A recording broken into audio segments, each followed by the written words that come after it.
The Calloway family Christmas dinner was the kind of event that required a seating chart. My mother, Diane, had spent 3 days arranging the centerpieces alone. Eucalyptus branches, white roses, gold candlesticks, the kind of table that belongs in a magazine, not in a home where people actually lived. The house in Scottsdale smelled like pine and expensive candles, and every surface had been polished until it reflected your insecurities back at you. There were 10 of us. My parents. My older brother, Grant. My younger brother, Cole. My sister, Renee. And various cousins who'd driven in from Phoenix and Tucson for the occasion. I was the last to arrive, because my flight from Portland had been delayed, and because some part of me always needed a few extra minutes before walking through that door. I'm Ren Calloway. And in this family, that has always meant the quiet one, the one who moved away, the one who does something with computers that nobody quite understands. There she is, Grant said when I walked in. And he said it the way people announce the arrival of someone they weren't really expecting. Not cold, exactly. Just indifferent. My mother kissed my cheek. You look thin. Are you eating? I'm fine, Mom. You're always fine. She turned back to the kitchen before I could respond. I found my seat at the far end of the table, between Cole's empty chair and a cousin named Derek who spent most of dinner talking about his fantasy football league. I was used to the end of the table. I'd sat there my whole life. The real conversation started, as it always did, with my father. Dale Calloway was 63 years old and built like someone who had never once doubted himself. He'd started Calloway Construction right out of college and turned it into one of the most respected mid-size contractors in the Southwest. He was proud of that. He had every right to be. And he reminded us regularly. I've got news, he said, setting down his fork with the quiet authority of a man who was used to rooms going silent when he spoke. We're breaking ground on the Meridian project in February. 14 acres. Mixed-use development. The biggest contract we've ever signed. Grant straightened. How big are we talking? $32 million. The table responded exactly the way Dale liked, with wide eyes and congratulations, and the clink of wine glasses raised in his direction. Renee pressed her hand to her chest, like she might cry from pride. Cole whistled low through his teeth. That's incredible, Dad, Grant said. 30 years of building this thing and you just keep going. That's what you do when you love what you do, Dad said. I took a sip of water. The tricky part, Dad continued, is the bridge financing. We've got a gap between contract signing and first payment disbursement. About a month-long window where we need liquidity. It's manageable, but it requires the right partners. I set my glass down carefully. I could help with that. The table went quiet. Not the kind of quiet that means people are considering something. The kind that means someone has said something slightly absurd. Renee recovered first. She laughed, but softly, so it could be passed off as something else. That's sweet, Ren. I'm serious, I said. How much is the gap? About 400,000, Dad said, his voice careful in the way it gets when he's deciding how to be gentle. But Ren, honey, this isn't we work with commercial lenders, institutional partners. It's a whole infrastructure. I know how bridge financing works, Dad. I'm sure you do, in theory. Grant reached for the breadbasket. But this is construction. It's not the same as tech. I didn't say it was. Cole jumped in, not unkindly but not helpfully either. Look, it's not about doubting you. It's that 400,000 isn't exactly something you just have. And even if you did, mixing family and business finance is complicated. What Cole means, Renee said, is that it's a generous offer, but you'd be out of your depth. No offense. I looked at my father. He looked at his plate. None taken, I said. I reached into my pocket and sent a text to my financial advisor, a woman named Sylvia Chen, who had worked with me for 6 years and who never slept before midnight. The text was 7 words. Begin the Calloway construction review. You know why. Dinner continued. Dad talked about the Meridian project. Grant talked about his role managing the commercial division. Cole talked about the new equipment fleet he'd been sourcing. Renee talked about the rebrand she was leading for the company's marketing presence. They passed dishes around and laughed at old stories and were, genuinely, a warm and loving family. I was just a guest in that warmth. Tolerated. Appreciated in the abstract. Never quite included. At some point, Dad mentioned their primary financing partner, a private equity group that had backed 3 of their last 4 major projects. He described them with the reverence people reserve for things they depend on but don't fully understand. They're not flashy, he said. Don't advertise. But they've been solid every single time. Consistent, reliable. 4 years running. My phone buzzed. Sylvia, found it. Your holding company appears in their cap stack on all 3 of the last projects. Percentage ownership ranges from 22% to 41%. They don't know. I turned my phone face down. Sounds like a good partner, I said. The best, Dad agreed. Some people just know how to build the right relationships. He said it without any awareness of what he was saying. I don't think he even glanced at me. My father's phone rang at 8:47 p.m. He almost didn't answer it. We were mid-conversation about Renee's plans to expand the company's social media presence, but something about the caller made him pause. He excused himself, walked to the hallway, and answered. We all heard the shift in his voice before we could make out words. Grant and Cole exchanged a look. Renee stopped talking. I picked up my water glass.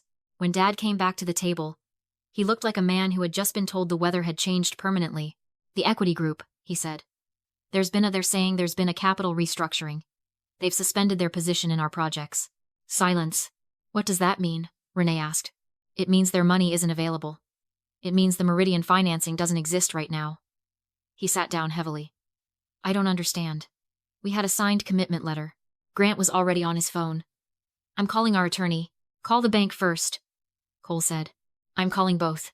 The dinner table dissolved into something else. Phones out, voices low and urgent.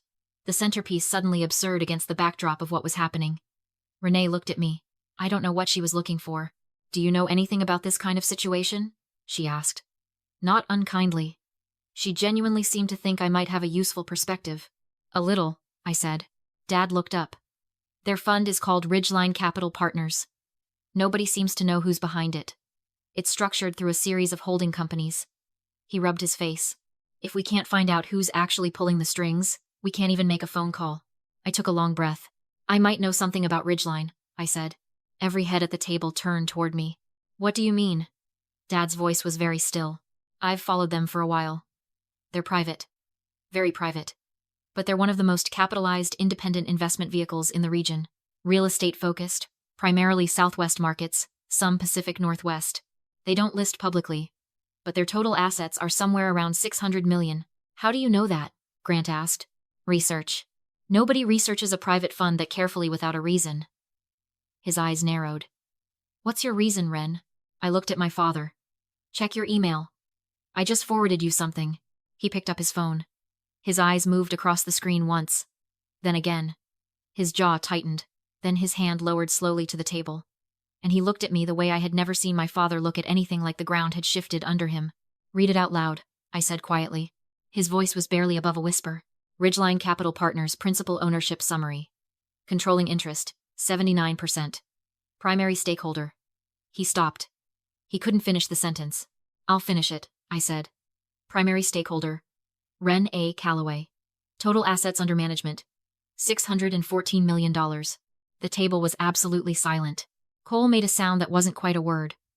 Renee pressed both hands flat on the tablecloth like she needed to feel something solid. Grant stared at me with an expression I had never seen on his face in 34 years of being his sister. You're Ridgeline, Dad said. I'm Ridgeline. For 4 years. 4 years, 2 months. He set the phone down. Ren. How? I folded my hands on the table. This was the part I had been sitting with for a long time. Not with anger. Not exactly. With something quieter than anger. Something that had weight but not heat. When I left Scottsdale at 24, I had $12,000 and a piece of software I'd built in my apartment. I sold a licensing deal 18 months later for a little over $2 million. I didn't spend it. I invested it. I made mistakes. I made better decisions. I kept going. I looked at my father. I learned from you, Dad. I watched how you thought about land value, about timing, about what makes a project worth the risk. You never taught me directly, because you never thought to, but I was always paying attention. $600 million, Renee said faintly. 614. Yes. And you invested it in us? Cole's voice cracked slightly on the last word. I invested it in sound projects with a contractor I trusted. The fact that the contractor was my father was relevant. But it wasn't charity. Every dollar I put into Calloway Construction was a calculated decision based on track record and asset value. I paused. You're good at what you do. All of you. I never doubted that. Then why? Grant stopped. Started again. Why pull the funding? Why tonight? I looked at him for a long moment. Because tonight, when I offered $400,000 to help close a gap that, relative to my actual position, is the equivalent of someone offering you a $20 bill, you all laughed. Dad called it theoretical. You told me I was out of my depth. Renee said I'd be in over my head. I kept my voice even. I have been quietly keeping this company solvent through 2 economic downturns and a supply chain crisis. And tonight, at this table, I was still the quiet one who doesn't quite understand how real business works. The candles flickered. The eucalyptus sat perfectly arranged in the centerpiece. My father put his face in his hands. I'm not doing this for revenge, I said. I want to be clear about that. I'm doing this because something needed to change, and I didn't know how else to make you see it. I have tried, in small ways, for years. You weren't looking. Dad lowered his hands. His eyes were red at the edges. Dale Calloway, who I had never once seen cry, looked like a man standing in the wreckage of an assumption he hadn't known he was making. Ren, he said. I am so sorry. For what specifically? I asked. Not to be cruel. Because it mattered. For not seeing you. For assuming. His voice broke slightly on the word. I taught you everything you know, and then acted like you knew nothing. That's on me. That's entirely on me. Grant spoke without being prompted. I've been condescending to you for years. I didn't even realize I was doing it. That's worse, I think. He looked at the table. I'm sorry, Ren. Cole nodded. Same. I'm sorry. Renee reached across the table and put her hand over mine. She didn't say anything for a moment. Then, you built something extraordinary, and we made you feel like you had to hide it just to be taken seriously. That's not a family. We have to do better. I looked around the table. Here's what I want, I said. I'll restore the ridgeline position. Full capitalization. Meridian project proceeds as planned. But I'm not staying invisible. I want a formal seat in the business conversations, not as a silent backer, as a partner. I want my name on the table the same way Grant's name is on the table. And I want this family to stop deciding who I am before I've had a chance to speak. Dad stood up, walked around the table, stood in front of me. You have always had a seat at this table, he said. I just failed to pull out the chair. He extended his hand. I shook it. Then I pulled out my phone and called Sylvia. Restore the ridgeline position. Full capital reinstatement. Plus an additional draw of $15 million for the Meridian expansion phase. I paused. Yes, I'm sure. Merry Christmas. I hung up and looked at my family, really looked at them. The funding will be back in place by Monday morning, I said. The Meridian project is a good project. I'd have backed it either way. Dad laughed. A real one, surprised out of him. You would have? You built something worth backing, I said. I just needed you to know I was the one doing it. Later, after the dishes were cleared and the candles had burned low and the cousins had drifted to the living room, my mother found me on the back patio, looking out at the Scottsdale night. She put a blanket around my shoulders without asking if I wanted one. I always knew you were extraordinary, she said quietly. I just expressed it badly. You expressed it as worry, I said. That's what love looks like when it doesn't know what to do with itself. She was quiet for a moment. I'm learning. I'm going to do better. I leaned my head against her shoulder. Just for a second. I know, Mom. The desert was cold and clear, and the stars over Scottsdale were out in full. $614 million and a seat at the family table. I had built the ocean. It turned out I'd just been waiting for the rest of them to learn how to swim.